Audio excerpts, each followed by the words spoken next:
नमस्कार, मेरा नाम है अभिषेक मिश्रा और आप देख रहे हैं युवा बोलेगा। युवा बोलेगा पर आज आपको चाफेकर बंधुओं की कहानी सुनाएंगे। चाफेकर बंधुओं के बारे में लाला लाजपत राय ने कहा था कि इन्होंने चाफेकर बंधुओं ने आजादी की नींव की एक बुनियाद रखी थी। चाफेकर बंधुओं का जन्म पेशावर की राजधानी रही पूना के पास के चिचवाड़ नामक गांव में हुआ था। हरि विनायक चाफेकर इनके पिता थे, जो कि मूलतः ब्राह्मण परिवार से ताल्लुक रखते थे और पहले ये धनाढ्य परिवार के हुआ करता था। ये जो चाफेकर परिवार था पहले बहुत धनाढ्य होता था, लेकिन परिस्थितिवश कह सकते हैं कि वो धीरे धीरे आर्थिक स्थितियां सुधरी नहीं, आर्थिक स्थितियां खराब होती गई और वो लोग हरि विनायक चाफेकर ने कीर्तनकार का काम शुरू किया। कीर्तनकारी में इनके जो 3 पुत्र थे, जिनमें सबसे बड़े पुत्र थे दामोदर चाफेकर, उसके बाद बालकृष्ण चाफेकर और सबसे छोटे पुत्र थे वासुदेव चाफेकर, जो अपने पिता के साथ कीर्तनकारों में लग गए थे। लेकिन लाला लाजपत राय से पहले बाल गंगाधर तिलक थे, जिनके लेखों से ये तीनों भाई प्रभावित हुआ करते थे। उनका उस समय एक अखबार आता था केसरी में उत्तेजक और देश के जो युवाओं को प्रेरित करने के लिए लेख हुआ करते थे। अंग्रेजी सरकारों के खिलाफ काफी लेख होते थे, जिससे ये लोग काफी प्रेरित थे और अंग्रेजों के खिलाफ इनके दिल में घृणा की भावना उत्पन्न हो गई थी। इनको चाहिए था कि पूरे देश में एक बार स्वराज्य का झंडा लहराया जाए, वापस से भारतीय झंडे वहां पर दिखाई दें।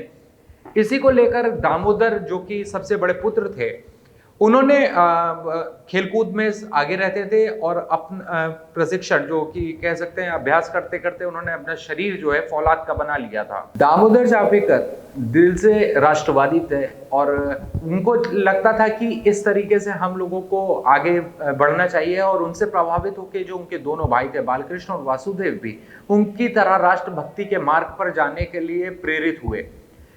साथ ही उन्होंने राष्ट्र हितेचु नामक एक संस्था का गठन किया, जिसके अंतर्गत तमाम जो युवा पीढ़ी थी, जो उनके आसपास के लड़के थे, वो उनसे प्रभावित होकर आते थे, जहां सैन्य शक्ति और अस्त्र शस्त्र के प्रशिक्षण लेते थे। बाल गंगाधर तिलक के लेखों से और उनकी जिस तरीके से वो लिखते थे, जिस तरीके से वो बोलते थे, उनके भाषणों से, उनके लेखों से चाफेकर बंधु इतना प्रभावित थे और कह सकते हैं अनन्य भक्त थे कि वो राष्ट्रभक्ति के मार्ग पर कुछ भी कर गुजरने की सोच रखते थे।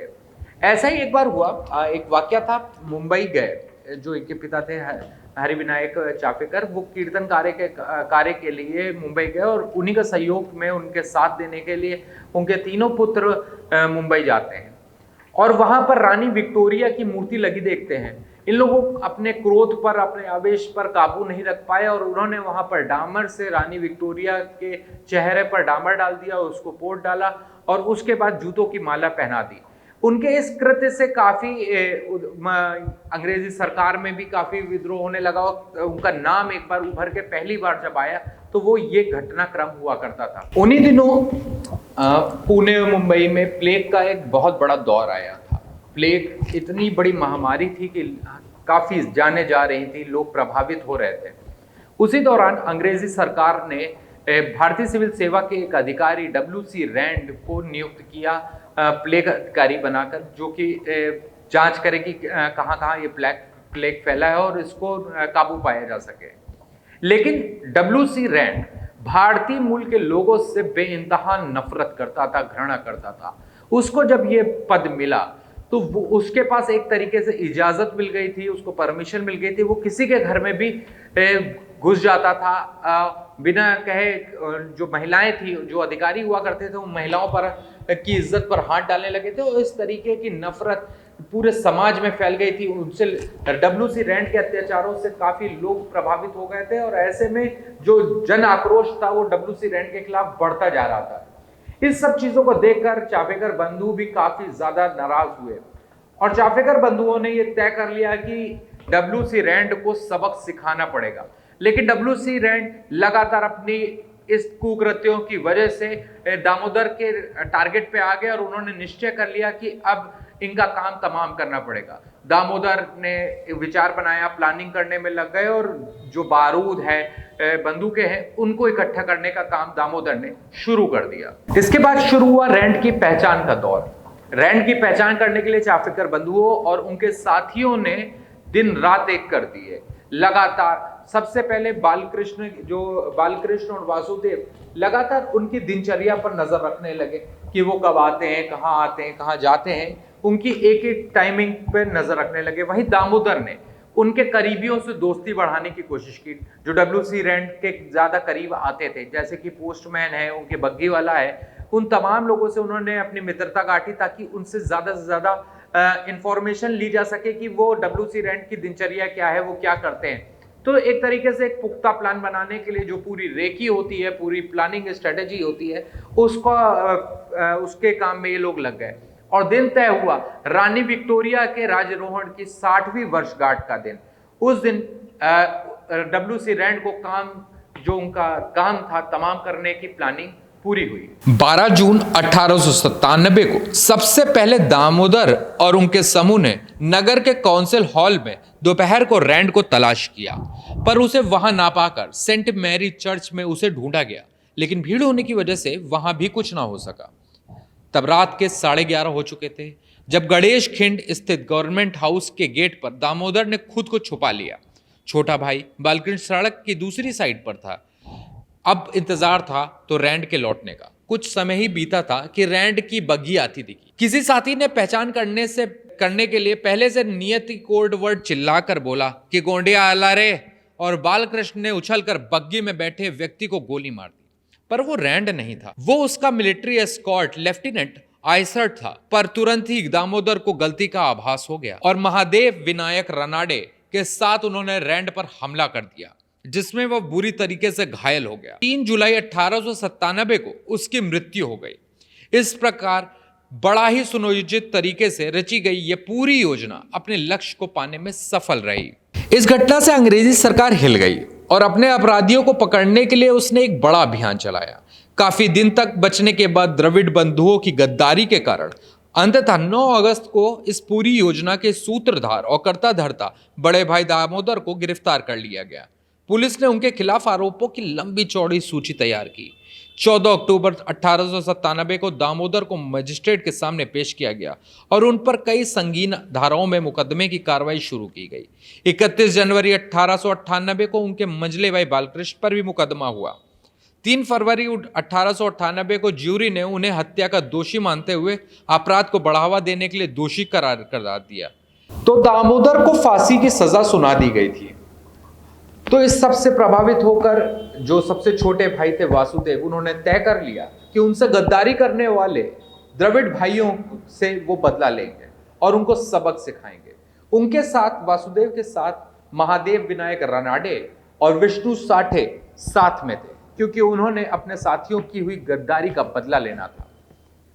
वहीं जो बालकृष्ण थे, जो मंझले भाई हुआ करते थे, उनको भी पुलिस ने उन्हीं भाइयों की गद्दारी की वजह से पकड़ लिया और उनके लिए 12 मई 1899 को फांसी का दिन तय किया गया।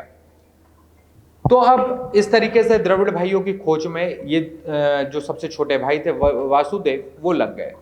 लेकिन उससे पहले वो अपनी माँ के पास जाते हैं और उनसे आशीर्वाद लेते हैं और उनसे कहते हैं कि माँ, आपके 2 बेटे तो भक्ति मार्ग पर, राष्ट्रभक्ति मार्ग पर चल के बलवती पर चढ़ने के लिए तैयार हो गए। उन्होंने इतना बड़ा सर्वोच्च बलिदान दिया है देश के लिए, तो मुझे आज्ञा दीजिए और ताकि मैं भी अपने भाइयों के दिखाए हुए मार्ग पर आगे बढ़ सकूं। लेकिन माँ होती है, माँ को डर था कि अपने 2 बेटे तो खो चुकी थी, वहीं तीसरे बेटे को भी अगर खो देती तो उनके पास कुछ ना बचता। तो लेकिन उन्होंने काफी कुछ समझाया। वासुदेव ने कहा कि अपने भाइयों से उन्होंने यही सीखा है, अगर वो इस लायक थे और वो इस बलिदान के लिए चुने गए थे, भगवान ने उनको इसलिए चुना था, तो क्यों नहीं वो भी इस मार्ग पर चल के अपने भाइयों और अपने देश का नाम रखे, ताकि उनको भी इतिहास में याद रखा जाए। तो ऐसा ही हुआ। माँ ने भारी मन से उनको आज्ञा दी और आशीर्वाद दिया कि जाओ अपने मंसूबों को मुकाम तक पहुंचाओ। विनायक अगर बात की जाए तो फिर वासुदेव, फिर विनायक रनाडे और विष्णु साठे ने द्रविड़ भाइयों की खोजबीन की। काफी दिन लग गए, लेकिन द्रविड़ भाइयों को काफी सुरक्षा मिली हुई थी। लेकिन उस सुरक्षा को धत्ता बताते हुए इन तीनों ने द्रविड़ बंधुओं का काम तमाम कर दिया, उनको मौत के घाट उतार दिया। लेकिन वासुदेव और उनके साथी पकड़े गए। वासुदेव जो कि सबसे छोटे भाई थे, उनको 8 मई 1899 को फांसी दी गई। वहीं महादेव विनायक रानाडे जो कि इन तीनों भाइयों के सहयोगी रहे शुरू से आखिरी तक, उनको 10 मई 1899 को फांसी दी गई। वहीं किशोर अवस्था में होने की वजह से विष्णु राठे को 10 साल का किशोर अवस्था की वजह से कारावास की सजा दी गई। तो ये कहा जा सकता है तीनों भाइयों ने जिस तरीके से इस देश के लिए बलिदान दिया, जिस तरीके से एक मिसाल कायम की, ताकि आगे आने वाली पीढ़ी और खासतौर से युवा पीढ़ी ये समझ सके कि अगर वो बलिदान नहीं देंगे तो उनके देश की सीमाएं कभी भी सुरक्षित नहीं रहेगी और देश की सीमाओं के साथ उनके घर की आबरू भी खतरे में आ सकती है। तो ये सीख तब दी गई थी और आज भी जिस तरीके से अगर देखा जाए तो समकालिक माहौल में ये काफ़ी अहम रखती है कि अगर आपको लगता है और युवा पीढ़ियों को ये समझना चाहिए कि सिर्फ अपने जो जीवन धारा है, जिस दिनचर्या है उसी में जीने से नहीं होगा, देश के बारे में भी समय निकालना होगा और आपको अपने अपने क्षेत्र में काम करना होगा। लेकिन दुर्भाग्य की बात है कि हमारे देश में और हमारे इतिहासकारों ने जो हमारे राष्ट्रपिता हैं गांधी जी की बकरी, गांधी जी की और भी बातों को लेकर काफ़ी कुछ लिखा, नेहरू जी की जैकेट और नेहरू जी की चिट्ठियों के बारे में लिखा, लेकिन चाफेकर बंधुओं जैसे लोगों की, क्रांतिकारियों की कहानी कहीं इतिहास के पन्नों में दब के रह गई, उन पर से धूल भी अब तक हटाई नहीं गई। लेकिन युवा बोलेगा एक बार फिर आपसे वादा करता है कि इस तरीके के जो क्रांतिकारी रहे हैं, जिनके बारे में आपने शायद ही सुना हो, उन सब की कहानियों को आप सबके सामने लाएगा ताकि हम लोग उनसे प्रेरणा लेकर और उनको अपना रोल मॉडल बना सके।